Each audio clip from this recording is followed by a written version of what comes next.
Welcome to John Martin Talks, where we battle ignorance and apathy daily.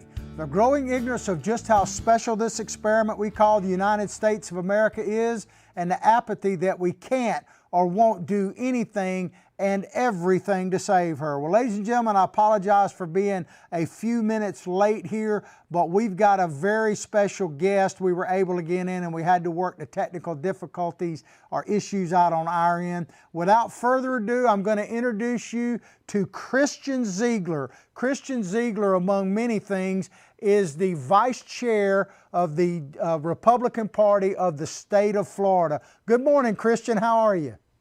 Good morning, John. How are you doing, sir? I appreciate you having me on. I'm glad to have you. Truly blessed. We appreciate it. Well, why don't you kind of introduce yourself, and then we're going to talk about some topics. You have a Breitbart story that came out in today's edition. We're going to talk about that and some other, but tell us a little bit about yourself, Christian. Let our audience know who you are.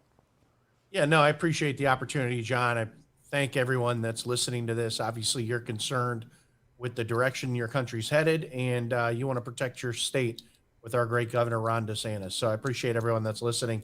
As John mentioned, my role here, I wear a couple different hats. So I am a business owner. I have a digital marketing company. I work on a lot of candidates all the way from the international level down to the local level. I'm an elected county commissioner here in Sarasota County. I am the vice chairman of the Republican Party of Florida as well. My job there is to make sure that every county is ready and locked and loaded for 2022, ready to hit the ground running and make sure that Governor DeSantis is reelected. And then lastly, I'm a husband and I'm a father of 3 girls, 8, 5, and 2, and they're really my motivation for getting involved. So that's kind of an overview of my background. I know we're going to dive into this a little bit more, but I'm assuming we're going to be discussing the Republican Party of Florida a lot today. That's really a passion of mine. We have some great county leaders. John's been great, supportive of the party. He's been very active for a long time. Appreciate his activism and, look forward to the conversation today. Yeah, and just so people know, Christian, the victory of Donald Trump in 2020 in Florida, you were the vice chair then, so I want to make sure that people understand you're not new to the block, so to speak. You've been working on turning Florida red for quite some time, and obviously we as a collective group were very successful in doing that in 2020. Yeah, no, I've been involved since I moved down to Sarasota County, which was back in 2006. I've been involved with the party. I got elected in 2012 to be a state committee man, and now I'm vice chair of the state party. So I have been involved for a while, and yes, voter registration has really been one of our top focuses. From the state party perspective, we focus on voter registration. We also focus on get out the vote as we get closer. But in the off year, we do a lot of voter registration. As you mentioned, here in Florida, we had in 2008, there were about 700,000 more Democrats than registered Republicans in the state of Florida. We were a Democrat state. That got chipped down during the Obama years. People started fleeing the Democrat Party. When Trump came into office, there was about 327,000 more Democrats than Republicans. And then just this year, just a couple weeks ago, for the first time ever, we actually have more registered Republicans than registered Democrats in the state of Florida. And a lot of that is due to people like John and other people that are listening to this station, and really our hardworking volunteers and our staff and our party leadership across the state doing voter registration, being committed, going out there. It's tough. You go to gun shows, you go to, rallies, you go to local libraries outside, asking people to change their voter registration. It's tough work, but it paid off because now Florida is a Republican state. Well, I noticed in the Breitbart article, you mentioned some various factors from people moving from blue states down here and also people converting and changing their party affiliation and all that. Talk a little bit about what you talked about in Breitbart about the demographics and the change and what you think is leading to that. Why are people coming to Florida? Florida's not a hard sell. We've got, we're the Sunshine State, we're the Freedom State, but why are people now coming to Florida, perhaps for political reasons as well? Talk about that a little bit. Well, John, you mentioned the two reasons, sunshine and freedom, but, for decades, all we've heard are they work their entire life to be able to retire and earn the right to buy a house or buy a piece of property in Florida and retire here because of the weather, frankly, and the beaches and the sunshine. But now we're hearing something different. We're hearing a lot of people that are leading off the reason why they moved is not sunshine necessarily. I mean, that's an added benefit, obviously. But they're leading off with the fact that we have freedom here. And then right after they talk about the freedom, they mentioned Governor Ron DeSantis and the leadership he has in Tallahassee for our state inside the governor's mansion and him protecting and promoting that freedom. So, what we're seeing on the voter registration side are there are two real big things that are adding to the registration. Number one, we have people inside our state that were Democrats, maybe Southern Democrats. Their family were registered Democrats their entire life. They may have even voted Republican a lot of times, but they kept their Democrat registration out of basically history and nostalgic reasons. But now they can't even consider themselves a Democrat or even consider voting for a Democrat because the Democrat Party has really left them. They've gone so far left to the extreme, talking about socialism, talking about defunding the police, some of the stuff they're putting in our schools, that they are now saying, look, I get it. My family were Democrats all these generations, but now I'm going to switch to Republicans. So that's number one. Number two are the movers. And we're seeing people come from New York, Illinois, California, and they're moving here because their schools are shut down. Their businesses were forced to shut down. They have mask mandates in place. And really their freedoms are at risk in those states, and they've had enough. They're fed up. They're cashing in their homes and their property and even sometimes leaving their businesses behind to be able to move to Florida because, again, we're protecting those freedoms with Governor Ron DeSantis and everything that he's doing in Tallahassee. So we're really seeing Democrats are switching because the Democrat Party is so extreme, and then people are moving here because the policies and the freedoms are at stake in these other states. So it's like a perfect storm. And then we have Governor DeSantis in the governor's mansion that I think everywhere you go, if you talk to a conservative, you talk to someone that appreciates the Constitution and freedom, he's number one on their list. They love him to death around this country, and they're moving here because of that. And then, oh, guess what? We also have some amazing beaches and sunshine. Yeah, no doubt about it. But I tell people all the time, I go on this party boat that I take videos and stuff on that goes out fishing. And people come from all over the country, and I tell them all the time, welcome to the free state of Florida, man. Glad you're here. And I also tell them, if you're moving here, first of all, spend plenty of money. We could use it.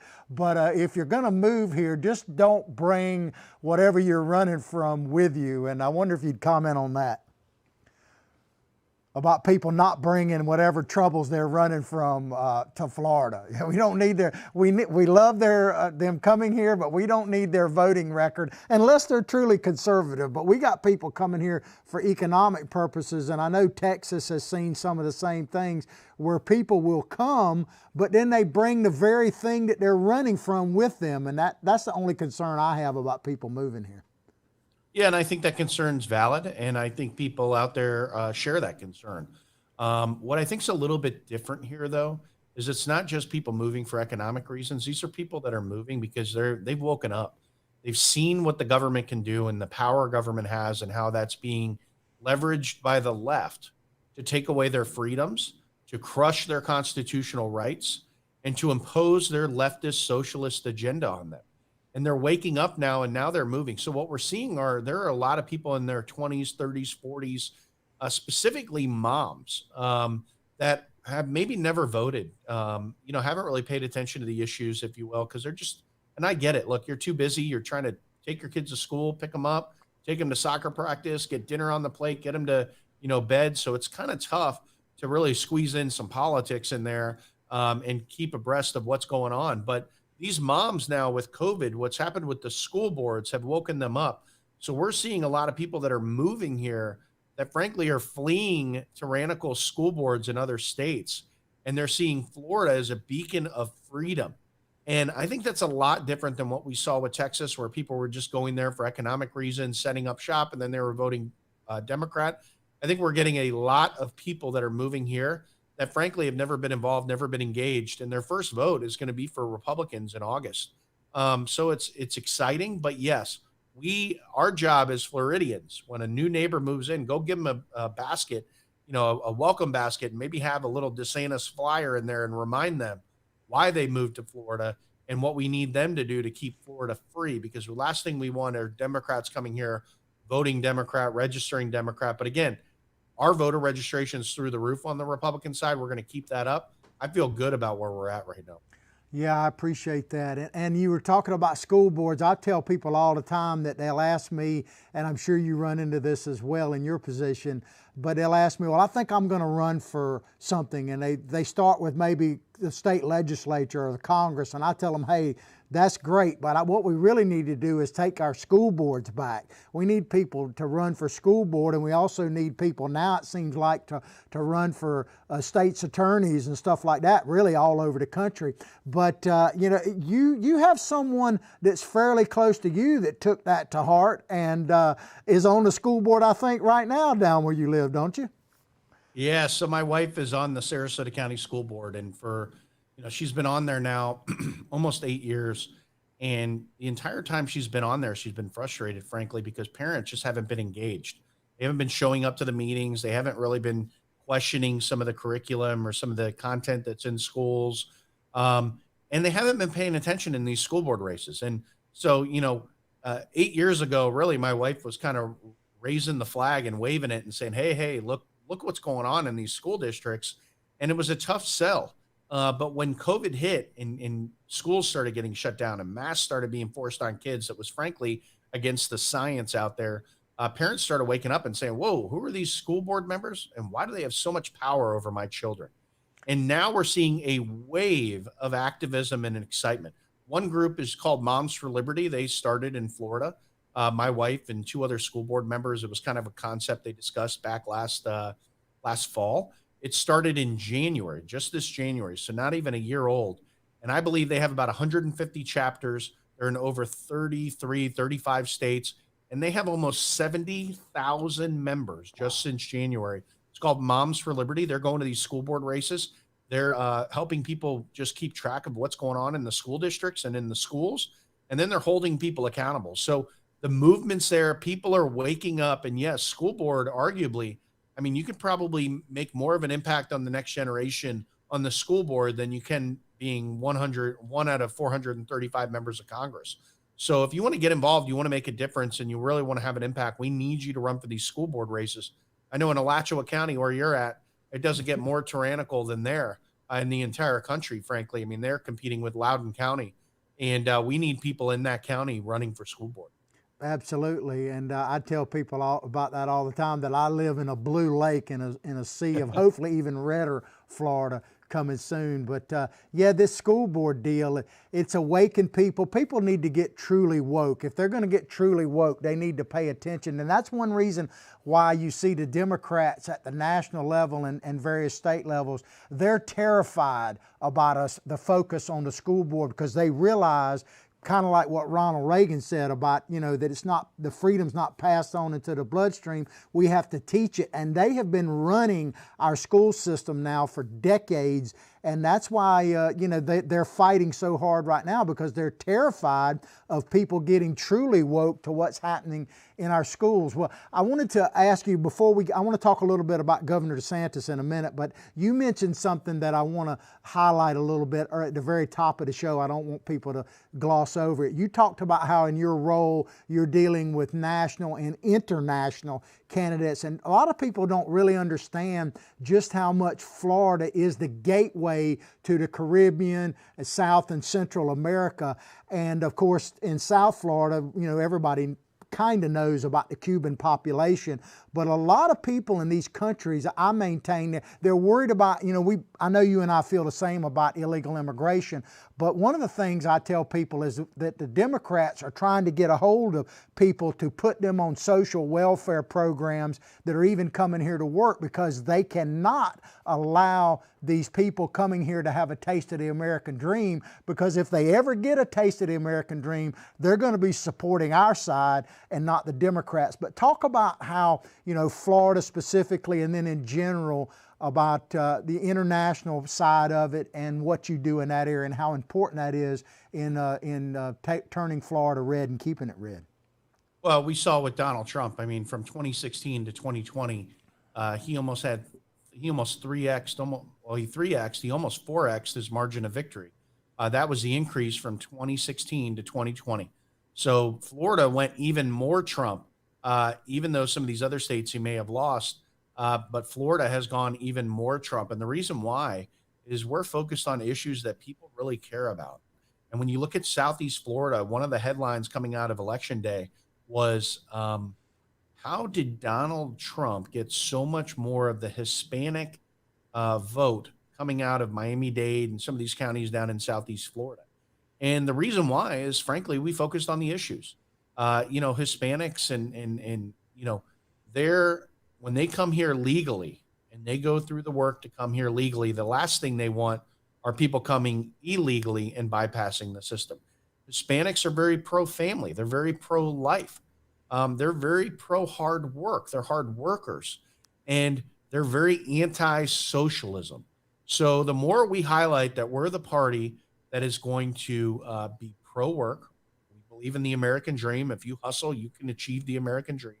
That we're the party of pro-life, which no doubt, compare the two parties, we're the pro-life party, and that we're the party against socialism. When Hispanics look and they make a decision between the Republican and Democrat Party, frankly, it's a no-brainer.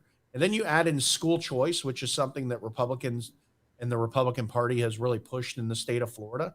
And then you have people like Andrew Gillum that ran against Governor DeSantis last time, claiming that he's going to end a lot of these school choice or these tax credit scholarship programs that allow low-income kids to go to better schools. When the Democrat Party is talking about ending a program that hurts and ends the opportunity for 150, 160,000 low-income kids, and the Republican Party saying, we're not just going to protect it, we want to expand it, it's really a no-brainer across the board. So we're focused. We're going aggressive after the Hispanic vote. We're going aggressive after the African-American vote. The Republican Party, we're not going to stop till we get every single vote we can get.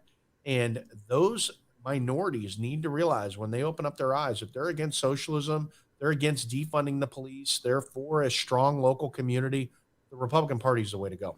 Absolutely. And you mentioned Andrew Gillum, and one thing about it, if nothing else, you guys saved us from Andrew Gillum, because it was just, it's frightening to think that he came close to being our governor. Right. But before we talk, I only got a few minutes left for you, I know, and I appreciate your time.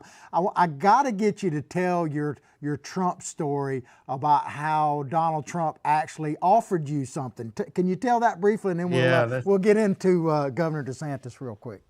Yeah, I like the story. So in 2012, we hosted Donald Trump for the Statesman of the Year award. That's the first time we hosted him here in Sarasota County.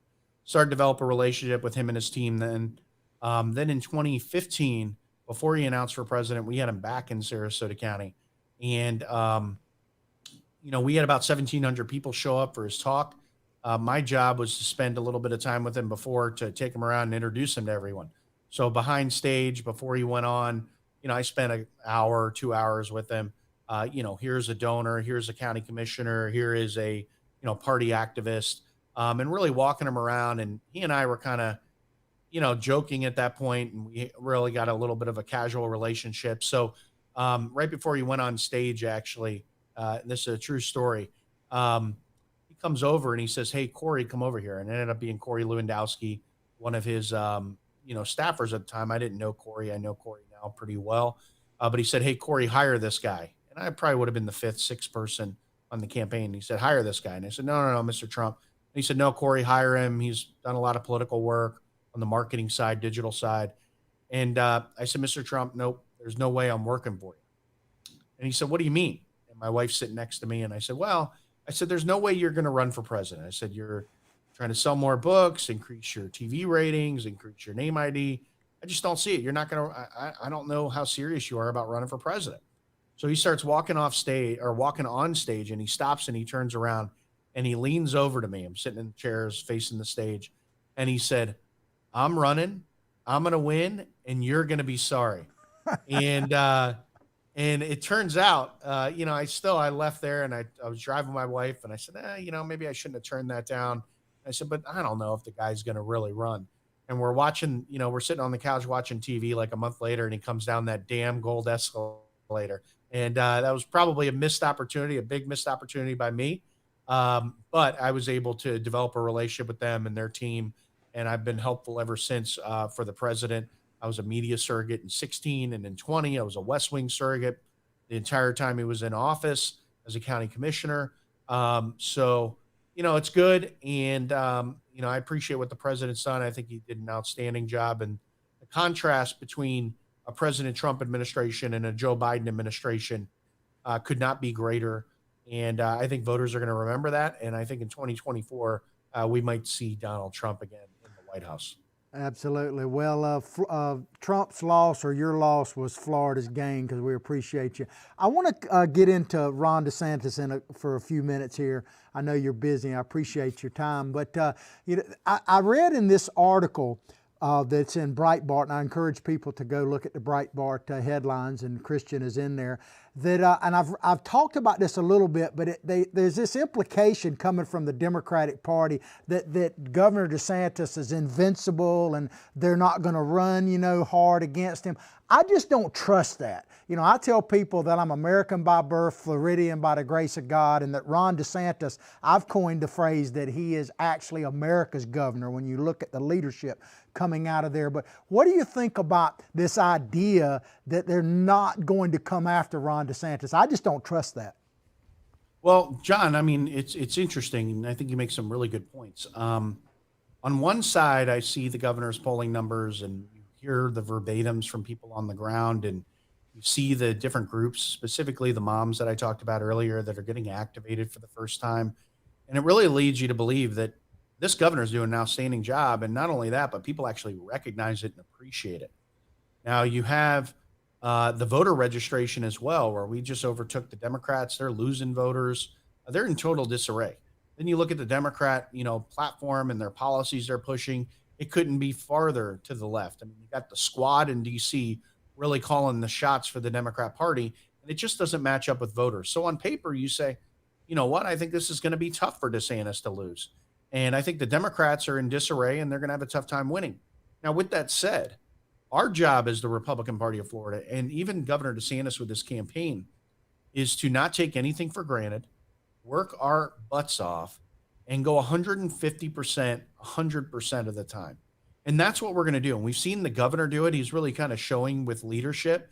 Every day he's in multiple spots around the state, promoting his policies, promoting his agenda, promoting his accomplishments, getting in touch with the people. He's doing that. Our job as the party is to always assume that Governor DeSantis is 10 points down and campaign that hard. We need to get him back. We want to overtake the Democrats. We want to win. And look, if we win by a lot more than, just a couple points, then that's fine. I'm great with that. But we need to work nonstop with the assumption that he's down, because just there's too much at stake, and it's too important for us to sit back and say, oh, he's invincible. The Democrats aren't doing much to go after him. No, we're going to work. We're going to work really hard. And another component to this is people see him as potentially running for president in 2024 if Trump doesn't run or whatever the situation happens there. But definitely there's an opening in 2028 for someone like Ron DeSantis to run for president.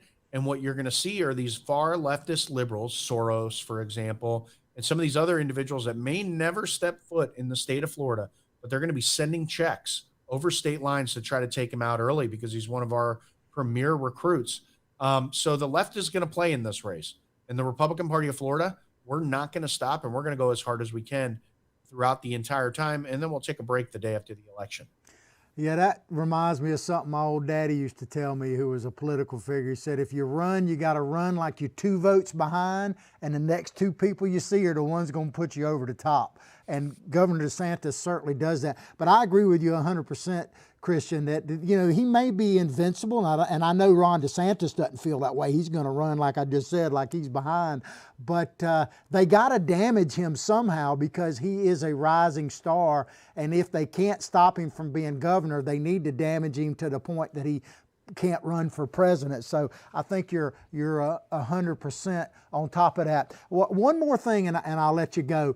You talked about in this article about turning Florida red, and you mentioned the volunteers and all, but you also mentioned that it took a lot of funds to work this. And I tell my people all the time that they should have a political budget. Let's just say it's $100, and you decide you're going to give 20 to this cause. Maybe you look at a race like DeSantis, if you're somewhere like Illinois that is going to be blue, but you still donate to people who are running for Congress, who are running for that, and that kind of thing. Even $5, if people do that, it goes a long, long way. So talk about that real quick, and then also tell people if they want to get involved either from the state level with you or any other level, what should they do and how they can reach you?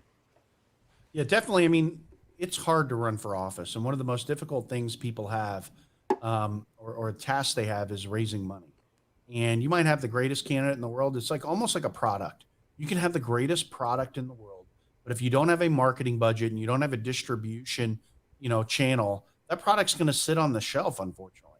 And it's the same thing with candidates. If you don't raise the money, it's going to be very difficult for you to get the word out. So if you're concerned, you're frustrated, go online and donate to a school board member that frankly aligns with your views. I mean, they might have a tough time in a county like Alachua, but the more money you give them, the more they can use it to get out the vote and get their message out. So it's critically important. Not only that, but just even donating $5, $10, $20, it puts your name on their report. And a lot of times when reporters do the articles about candidates and how strong they are, they will give the number of people that donated as a metric. And you can get on there just by giving $5 or $10. So that's important. The second part of your question was how to get involved. Everyone that is watching this, everyone that is listening, needs to reach out to your local county Republican Party and sign up as a precinct committee man. It's free. Technically, you're actually an elected political position at the local level. But what that's going to do is you're going to get invites to every time the governor comes to town, makes a stop, any of these other candidates or VIPs that stop in Gainesville. You're going to be getting those updates and you're going to be included. Not only are you going to be notified, but you're going to be able to be involved in those events. So you're going to know what's going on in terms of events. You're going to get to know who the electeds are. Every month there's a meeting. And again, it's free to join. And you're going to know what issues are coming before the county, how you can help, how you can get involved. And typically our candidates were actually previous precinct committee men and women. So it's the best first step, and you can really make a change and help swing the party to the right. If you're pro-Trump, you can help swing the party to pro-Trump. Republican Party of Florida, we fully embrace the president and the governor, so we're in really good shape. Some of these other states that may be listening, I think you have some problems with some never-Trumpers and everything else that are in power that maybe you want to dilute their power. So there's all these opportunities, and the first step you need to do is go join your local county Republican Party. Go online, get involved, sign up, start showing up every month, and you'll really know what's going on. Well, thank you so much, Christian. I appreciate your time, especially on such short notice, and I really appreciate how hard you work, and I'm honored to call you friend, and we'll do this again in the not-too-distant future. Anytime, John. Thanks for helping get out the word. Have a great day. All right, take care, my friend. Bye-bye. All right, before we go any further, let me check something here. There we go. First of all, how was that? That was terrific, right? Well, I want to play you a video I had set up before, and because we were talking about Ron DeSantis, and I want to play this video. I've played it before, but this was about a month or maybe 2 months ago, and we're just going to play you an excerpt from it. This is Governor Ron DeSantis talking about Florida and the Biden administration. You just can't get enough of this. Check it out. Security state. And I can tell you, Florida, we're a free state. People are going to be free to choose to make their own decisions about themselves, about their families, about their kids' education, and about putting food on the table. And Joe Biden suggests that if you don't do lockdown policies, then you should, quote, get out of the way. But let me tell you this. If you're coming after the rights of parents in Florida, I'm standing in your way. I'm not going to let you get away with it.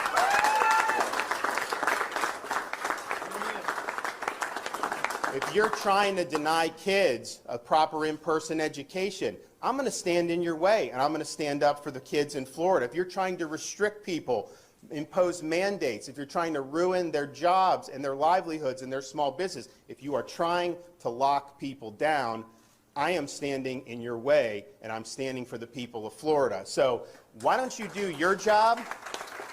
Why don't you get this border secure? And until you do that, I don't want to hear a blip about COVID from you. Thank That, you. ladies and gentlemen, is why I call Mr. DeSantis America's governor. We're so blessed to have him here. And oh, by the way, I meant to mention this too about Christian Ziegler we just interviewed. Keep an eye on that young fellow, man, because he is going places. I didn't want to embarrass him by this, but it would not surprise me if one day you don't see Christian Ziegler in the governor's mansion of Florida, or maybe even the White House itself. Keep an eye on Mr. Ziegler. He is he's a jewel for us. He's a great American. He has a terrific family, and I just appreciate that. But Governor DeSantis, you can see why I call him America's governor. As I say, I'm American by birth, Floridian by the grace of God. All right, we got a few minutes left. I want to get into this other story we listed up there. This comes to you via Politico. And I should back up and tell you this too, before we go any further. I precluded the advertisements, if you will, to get Mr. Ziegler on here quickly. But I want you to take advantage of a couple of opportunities. Go above the video, no matter when or where you're watching it, and click on Big Daddy Unlimited BDU link. That is your Second Amendment headquarters, and they keep us going here on the show, and we certainly appreciate that. But if you're looking for the perfect Christmas gift and you care about anything about the Second Amendment, check out Big Daddy Unlimited, because they have guns and ammunition delivered directly to your door, as well as over 100,000 related items. And if you want to see just how good a deal you can get, check out the show that precedes us at 10 o'clock Eastern Standard Time, Denny's Deals. Because what Denny does is he takes some products from the Big Daddy Unlimited arsenal, he showcases them, and then he shows you the factory direct pricing you would get. Once you see just how much money you can save, go back above our video, click on that link, follow the directions, and those savings would be yours. Also, we have a gift for you. You know, it's Christmas time, so look above the video once again, click on johnmartinhealth.com, follow the directions, and you will get a free bottle of zinc, the mineral zinc, and a free bottle of vitamin D3, because one thing we should all agree on coming out of this pandemic is that we need to be healthier as a people. So get this free gift, go to johnmartinhealth.com and click on it and follow the directions, and you'll have that. All right, let's move along here in the time we have left. This story comes to you via Politico. Dems want Biden to start swinging at Republican. Allies aren't so sure that he can. They're not so sure that old Biden can pull it off, and I don't think he can either. They're trying to turn this election. There you go. I love this picture here, man. It ain't easy to be a Trump supporter, man. They pull the knobs on it. It's getting a bit easier now with what's happening with Biden, because there's a lot of buyer's remorse going on, and Mr. Ziegler talked about that earlier in our show. But I tell you what, man, they are trying to make this about Donald Trump, about January 6th, because the Democrats cannot run on their record. How can they run on their record? But they're going to try to. They're going to try to focus that the problems that are happening in our country are the Republicans' fault, i.e. Donald Trump's fault. Check this out. Joe Biden spent much of his first year in office proving he could still work across the aisle. Now, with the second year approaching, Democrats, God help us, another year of 2-3 more years of that guy. Democrats want him to turn up the heat on Republicans. I like how they say Joe spent most of his time, working with Republicans. He spent most of his time doing nothing, really. Biden, what the heck has Biden really done? Now, his handlers, what I say is the third term of Obama, his handlers have been really busy destroying America. That's just the way it is, man. You know, I love these stickers you see on the gas pumps. They're all over Florida now saying, I did that, when you have the Biden with the gas prices. But with bipartisan, and I tell you, bipartisanship, what that truly means, I know what the dictionary says it means, but what it really means is Republicans cave. Because I can tell you, I can't find hardly any instance where, Republicans were adamantly for something, Democrats adamantly opposed to it, and the old Democrats switched over and said, them old Republicans are right. That just never happens. But there's countless things, including a couple of weeks ago when Democrats were adamantly for something, Republicans said they were opposed to it, but then they caved in and went to the Democrats. It's tons of examples like that. With the bipartisan infrastructure bill signed into law, Democratic lawmakers and party leaders say Biden needs to relentlessly hammer GOP lawmakers for opposing his economic priorities and hampering progress progress on the pandemic and inflation. The bipartisan infrastructure bill signed into law. So it was brought to you by the Republican Party, and I can guarantee you, we were just talking to Christian Ziegler, the vice chair of the Republican Party in Florida, and I guarantee you he wasn't down with that. But I'm just speaking for myself here because I'm an equal opportunity offender. When Republicans are wrong, I will tell you they're wrong, and they were wrong on this infrastructure bill. Old Turtlehead Mitch, you know, we got plenty of that. And if me, I was going to play you this, well, we'll play it really quickly. I've got one solution for all that. I wish if I could cast one single vote, it would be, well, check this video out. This is what I would do if I could cast one vote.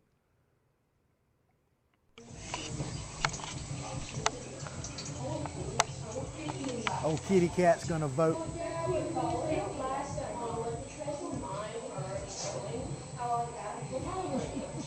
He's making his mind up. There you go.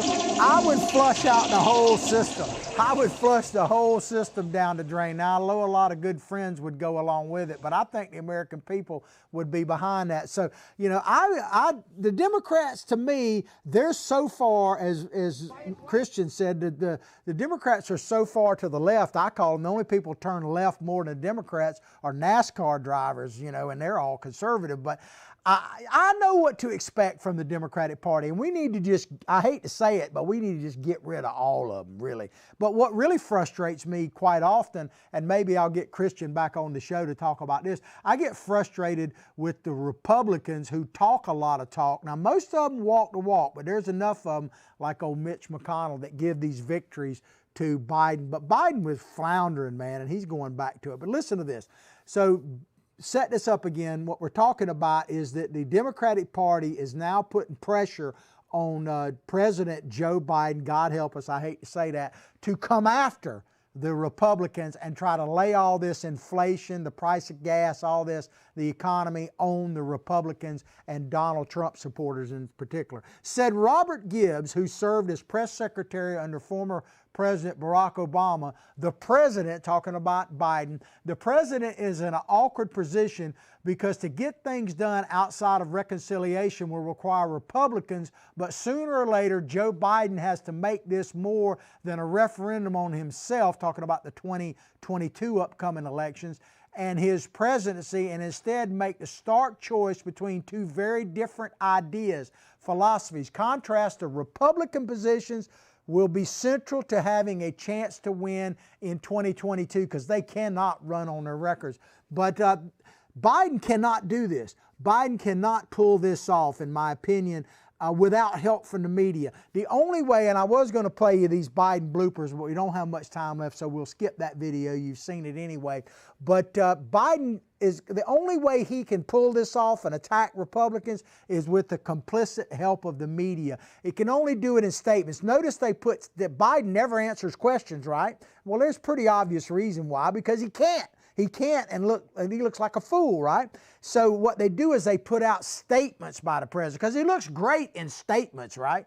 And so you're going to see a lot of statements. If there's any attack against the Republican Party, it'll come from surrogates like in the House and Senate, and it'll from Biden, it won't be him, it'll be statements from him. And the press is complicit in this. Back to this story, Billy Bob tells me to get back to the story. If you hadn't met my psychic sidekick, this is Billy Bob Bass. He kind of keeps me straight on here. He has a Twitter handle, by the way. It's at Billy Bob Bass 1, and mine is at John Martin Talks. We're determined to stay in the social media public square no matter what. And by the way, we're now on Rumble. Check out Rumble. We're broadcasting live on there. Howdy, Rumblers and YouTubers. You can also get us archived on the Excluded app. Spell Excluded by dropping the E, spell it with a big X, and you'll get the Excluded app. But listen to this. White House officials say they're eager to make that contrast between Republicans and Democrats and Biden and Trump supporters, I suppose. In the coming weeks, Biden administration officials will make the case that Republicans are unanimously opposed to the president's social spending bill, said Kate Berner, Deputy White House Communication Director. Well, that should go over big, that they're going to say, you know, that the Democrats are for all this big socialist spending, but the Republicans are not. I mean, my God, man, the people are against this big socialist agenda because they're starting to wake up that all this spending is actually leading to inflation. I played Ron DeSantis earlier, but I want to play this video because Ron, man, he sometimes out-Trumps Trump when it comes to how he handles himself. He learned from the master. Look at this video, and it kind of speaks for itself. It's pretty funny. Check it out. If you look at that, if you look at what's going on with some of the big corporations with their woke agenda, when you look at the Brandon administration in terms of what they're doing.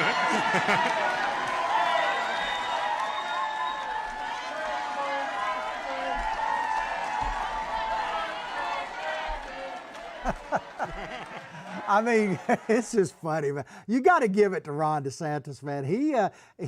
He's got the cojones, man. He has the gravitas to be president. There's no doubt about it. And I think he is somewhat invincible in Florida, but I don't really want to go there because we need to, as I said with my interview with Christian Ziegler, we need to campaign, like my old daddy said, for Ron DeSantis, like he's 2 votes behind and the next 2 people that you talk to going to put him over the top. But this deputy White House Communication Director Berner added this. She said, the administration also plans to label Republicans as being on the side of oil and gas companies that are padding their profits and a party rooting for the price increase spurred by inflation because they think it will help them politically. That is not true, by the way. If there's any kernel of truth, there's more truth. If true, like the Democrats say, there's more truth in the fact that the Democrats want the price of gas and oil to be high, and so that you will have no choice but to switch to the Flintstone mobile and start pedaling or an electric car.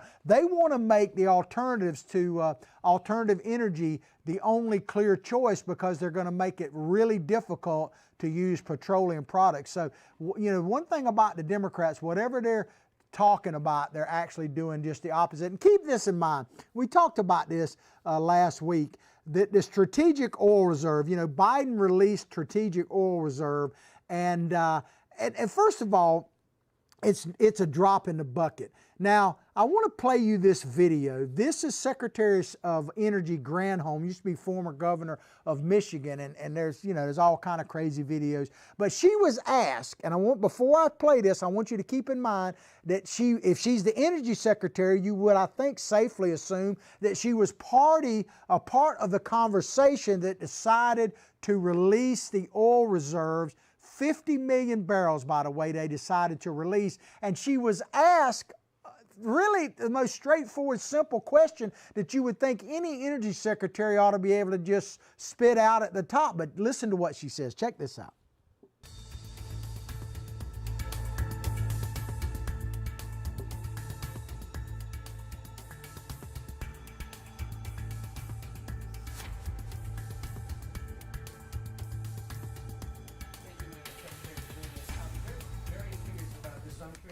How many barrels of oil does the U.S. consume per day? I don't have that number.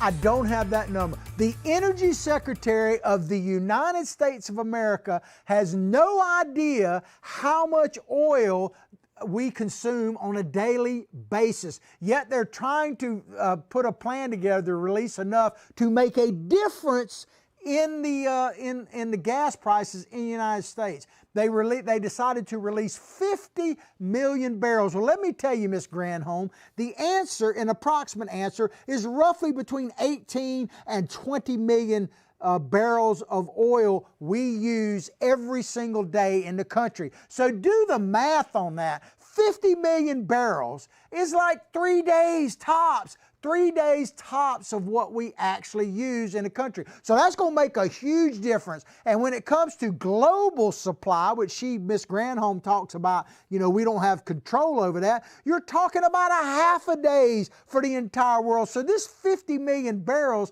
is not going to do anything. And you know, people talk about Biden being the worst president ever, and I think he's a work in progress on that. And I don't want to say he is yet, but he's certainly working hard, because I don't even think he's really the president. And I'm not talking about he didn't get the most ballots. I'm not talking about election. I'm saying as far as actually being the president, conducting the business. I think the people behind the scenes, it's certainly not Granholm. But one thing about it, there may be debate about whether Biden is the worst president, but I'll tell you right now, to me, there's no debate about his cabinet. He's got the worst cabinet in the history of the United States. And we got a few minutes left. I want to play you another Granholm video, but let me preface it by reading this article. So this Berner person, Deputy Communications Director, said, "We're moving into a new phase," and she's referring to the high stakes surrounding the passage of Biden's social services bill in December.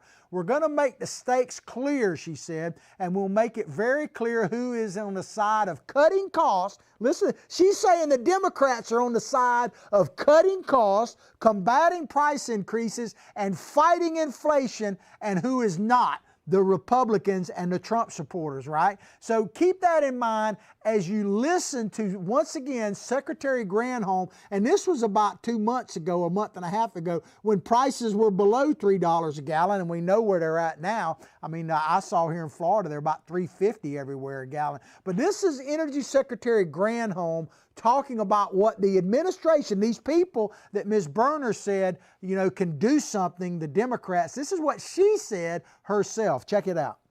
Just Michigan, it is $2.89 a gallon. I guess that's better than in California. What is the Granholm plan to increase oil production in America? Oh my God, that is hilarious. Would that I had the magic wand. That's on good this, enough. as you know. I mean, what is it with these progressives that are running our country now, laughing about the troubles that the American people? So you got the Secretary of Energy has no clue how much oil we use on a daily basis here in the United States. The top person on energy, no clue whatsoever. Works on getting 50 million barrels out there that is not going to do anything at all, maybe make them look good for 30 seconds on the news or whatever. And when asked about what she can do with the oil prices, literally laughs in our faces and tells us, hey, I can't do nothing about it. You know, would that I could. It's absolutely insane, ladies and gentlemen. Well, I hope you've enjoyed the show as much as I've enjoyed bringing it to you. Please go directly to all our social media sites, like them and share them with others. Keep our sponsors and stuff in mind, Big Daddy Unlimited and JohnMartinHealth.com above the video. I hope you had a blessed Thanksgiving. I want to especially again thank Christian Ziegler for being our guest at the top of the show. If you didn't see that, certainly circle back, as Jen Psaki would say, and see that.